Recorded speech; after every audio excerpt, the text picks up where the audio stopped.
is up, YouTube? Welcome back to the vlog. If you're new here, I'm Kayla and welcome to today's video. Today's video is going to be another gym vlog. We're hitting quads and calves today. It's a Friday night and I love a good late night Friday leg day. I already have my energy drink all ready to go, and I was drinking that while I was getting ready. I just washed my hair and diffused it, so that's why it looks a little different. I'll need to take out the gel cast for it and also let it dry completely. That'll be maybe later or tomorrow. And if you're asking, Kayla, why would you wash your hair before the gym? Why would you shower before the gym?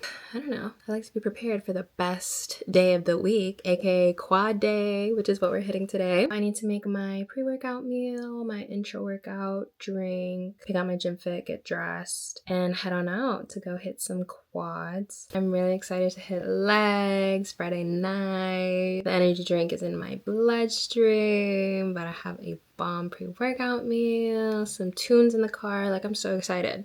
Sometimes I kind of wonder if I should be getting ready to like go out like most young people do. And not to say that you have to choose, because you can definitely go to the gym at 8 p.m. and go have fun with your friends at 10 p.m. But I don't know, most of the time, especially this past year, I haven't really done that. And I don't know, I kind of wish it was a little bit more balanced. Like, maybe I would go out a little bit more instead of hitting legs on a Friday night. But I think that time will come, you know. And not to say like going out and like drinking or just like having that social aspect when most people are having that social aspect. I wonder if I should strive for that more. And then I get a quad pump and I'm like, never mind. Anyways, let's go make our pre-workout meal. If you're not already, make sure to subscribe and let's get into the rest of the video.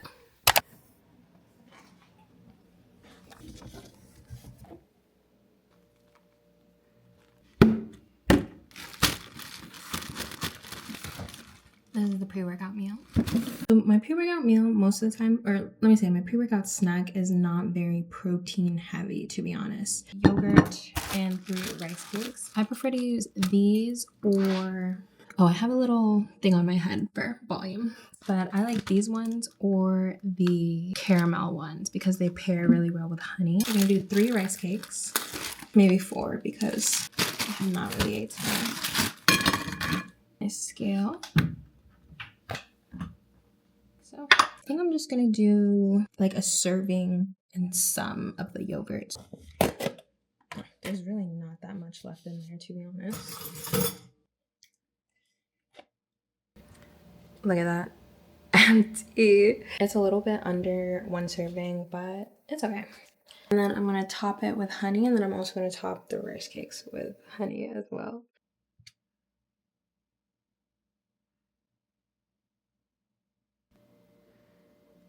So this is my pre-workout snack, as you just saw. So I like to dip it into the yogurt like that. I don't know what's going on with the lighting. I don't know what's going on with my hair. I wish I could tell you, but what I can tell you is that a pre-workout meal should be pretty high in carbs, have some protein in it, and then pretty low in fat. Carbs basically are going to be your body's main source of energy when you go to work out. They're going to use the glucose from the carbohydrates basically to make sure you have fuel to keep the car going. You kind of always just want to eat before you work out. Some people, they do fasted workouts. I can't even imagine. I could do fasted cardio. I've done fasted cardio before. I've unintentionally done a fasted leg day before and it was just not good. Like, I just don't feel well. I feel like I don't perform well and I'm just missing out on the yogurt rice cake honey combo when I do that. I don't know. I'm currently watching a World War II movie that is very violent that I probably should not be watching while I'm eating, but it's so good I can't stop watching. Eat this. I already picked out my gym fit. I'll show you that and hit the gym for a nice little quad day. But make sure you eat before you work out. I always like have rice cakes in my car. Do they go stale? Sometimes, because sometimes I forget they're back. But I'll do like rice cakes before I work out. Oats. If I'm eating oats, I wait a little bit longer for that to like digest before I go work out, but some oats, a banana even, or I'll make a quick stop at Wawa and get some cheese and some grapes or something, because I just really want to feel good when I'm working out. I don't want to feel crappy. I'm going to be hitting Bulgarians, squats. I'm going to be pushing myself to the max, especially on leg day. And my body needs some energy. What a disservice it would be not to fuel it properly beforehand. So make sure you eat before you work out. If not, you do you, boo. It's your life. Anyways, let's finish our meal and get dressed. All right, here's the fit. this like little twist top bra from Amazon. Civil regime shirt that I cut. I have a temptation to do this to all my oversized shirts, but I still have a few that have the regular collar, but I just love like the oversized look of it. Socks, and I got these dark sport shorts. They're one of my oldest pairs actually, and the inseams are like one of the shortest ones that they offer. And then of course I got my jewelry. I feel like for me, most of the time, quad day means shorts with an oversized tee, and then glute day means shorts with a BBL tight long sleeve top. And that's just the formula I've been having for success recently. So here's the fit. And then for shoes, the Nike Metcons. Let me go actually put on my hoodie and my sweatpants and my coat because that's the real gym fit now that it's winter time. And let's head to the gym. Should we do a little light? No. So it's much later now, which is so funny. Low-key, I'm kind of hungry again, and I do have a Snickers bar in my bag.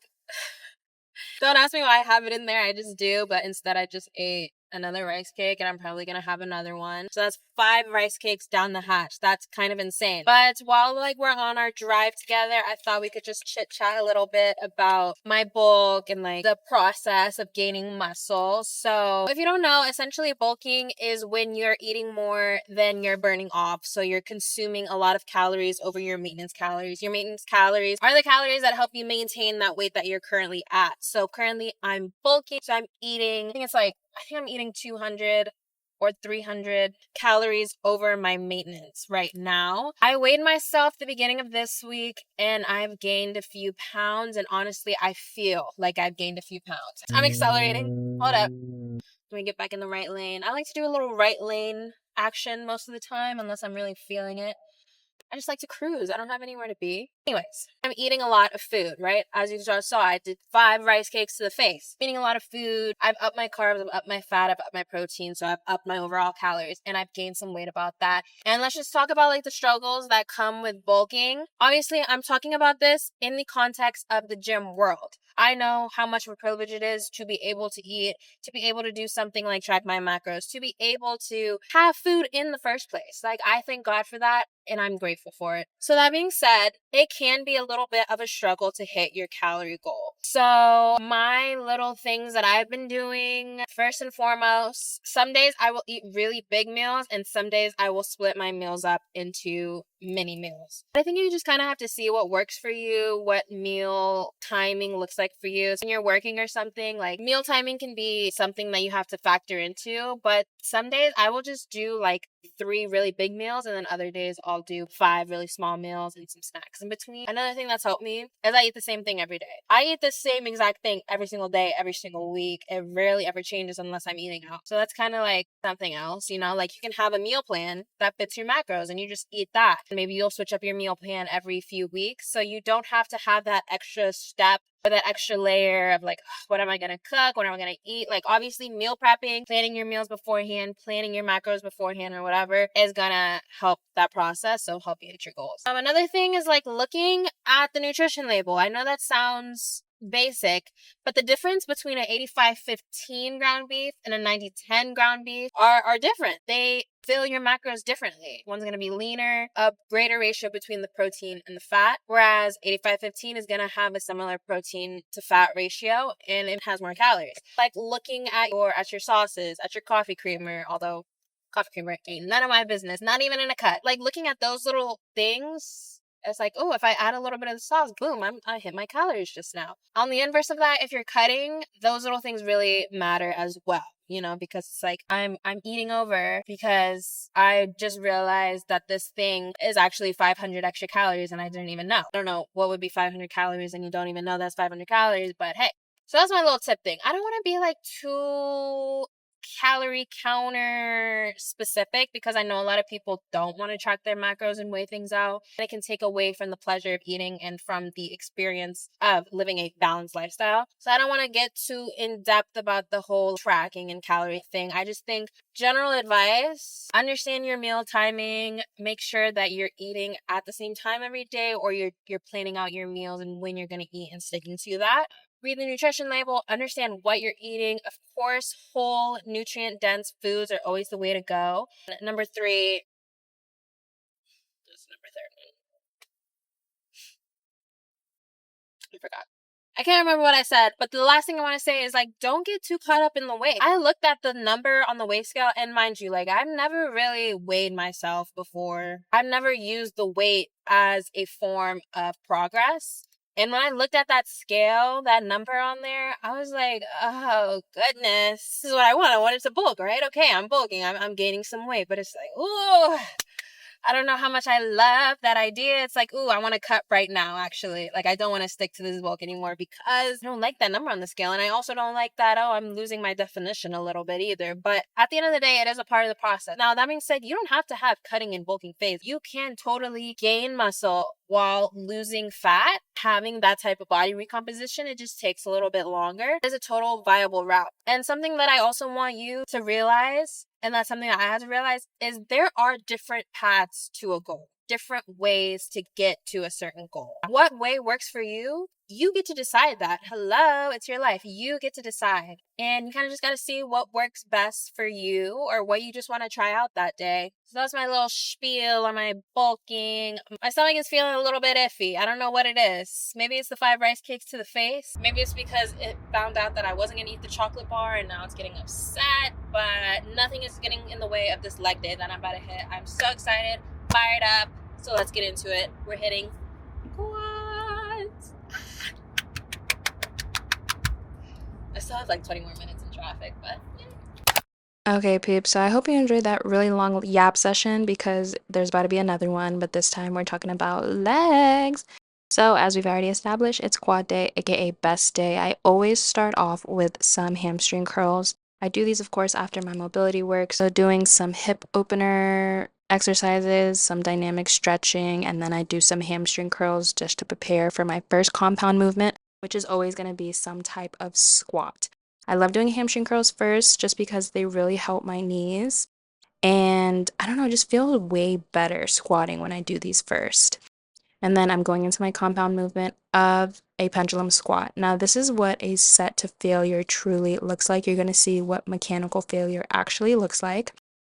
I normally do pendulum squats, hack squats, Watson squats, sometimes barbell squats if I'm really feeling it, Smith machine squats, but any type of heavy compound movement. As you can see, I loaded up the bar and I'm just going until I can't anymore. My hands are placed here, which kind of helps you because sometimes your hands can help push it up.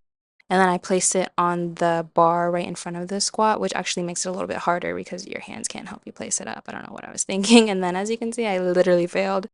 But that is literally what mechanical failure looks like. Like you're crawling out of the machine and it just feels so good. So I normally do 2 sets of that. So 2 actual true working sets. Now I'm doing single leg press. I swap these out in place for Bulgarians. Normally I do these when it's a certain time of the month. If you know, you know, because no way that week of the month am I going to do some Bulgarian split squats. I'm just not. That could obviously change soon if I want to split up my quad routine, but hey, it's still a good exercise. It's still a good movement. It just doesn't challenge your stability and balance the same way that Bulgarian split squats do, but I still liked it and I pushed to near failure. I still had a few reps in reserve, but I was really trying to take my time getting as much ankle flexion as possible here. There are certain ways for a leg press to bias the glutes more if you want to, but I'm really just trying to hit my quads. I always rest between legs when I'm doing any unilateral movement because you want to deliver adequate power to both legs. So if you have the time, take some time between the 2 legs to actually rest so that you're not giving that other leg less energy than you were the other one. I'm not really a leg press girly, but I think that's going to change soon because I want more massive legs and I just think I need to do leg press more often. And this was the point of the workout where I downed my essential amino acids that I made earlier down the hatch. They don't taste awful, but they also don't taste like peachy keen lovely, but they still went down the hatch so I could finish off the workout strong even though my energy was starting to die off a little here. But then I went into my leg extensions. I prefer to use a prime machine because you get more range of motion. As you saw, I put it so that I could have more range of motion and greater knee flexion. And really, I just went again to mechanical failure. I did as many as I could until I couldn't anymore. And then I just repped out some partial. My cameraman's getting all the angles. As I'm looking at this now, I'm just thinking that my legs look so freaking tiny. I don't know what's going on. The body, I don't know if I should say body dysmorphia, but the body image has been changing quite drastically since the bulk, but it's okay. It's alright. As you can see, I'm roughing out partials here, making the ugly faces, trying to go until I can't anymore. And at this point, I'm really just thinking about the burger that I'm gonna have later. But we still had one more exercise to do. Actually, a few more exercises to do. I did adductions here. So if you want thicker legs from the back, you should be doing your adductions. This is going to hit the inner part of the thigh, the adductor. Now, this is a great way to isolate them and hit them, but also just basic heavy squats, especially like sumo stand squats, are really going to hit that adductor as well. I definitely feel like this is a muscle that I neglected for the better part of my fitness journey, so I've always been trying to hit these every single week, taking time to really isolate them, train them properly, and progressive overload in this machine is key. Super key. The energy was really gone by then, but I still had one more exercise to do, and that was calf raises. I actually did a calf superset. So I did seated calf raise superset with single leg calf raise on the Smith machine. And then I kind of got a weird cramp in my calf and I only did 2 sets, but that's the workout. Okay, what's up, vlog? It's actually a few days later now. That quad workout was so amazing. And afterwards, I just got some burgers. The energy drink and my energy overall kind of faded like midway through the workout, and I was just like, I'm hungry, I want to get some. I was kind of just thinking about eating for the rest of the workout, so I got a nice little double yummy burger with 2 patties. So very much protein heavy, very much not so clean eating, but it's fine, it's cool, it's okay, it's dandy. I actually just finished hitting glutes. I did some hip thrusts, RDLs, step ups, and some glute kickbacks to finish off the workout. Gotta go run some errands, but I just wanted to end the vlog and say thank you so much for watching. I hope you enjoyed it. Make sure to like, comment, subscribe, and I'll see you on the next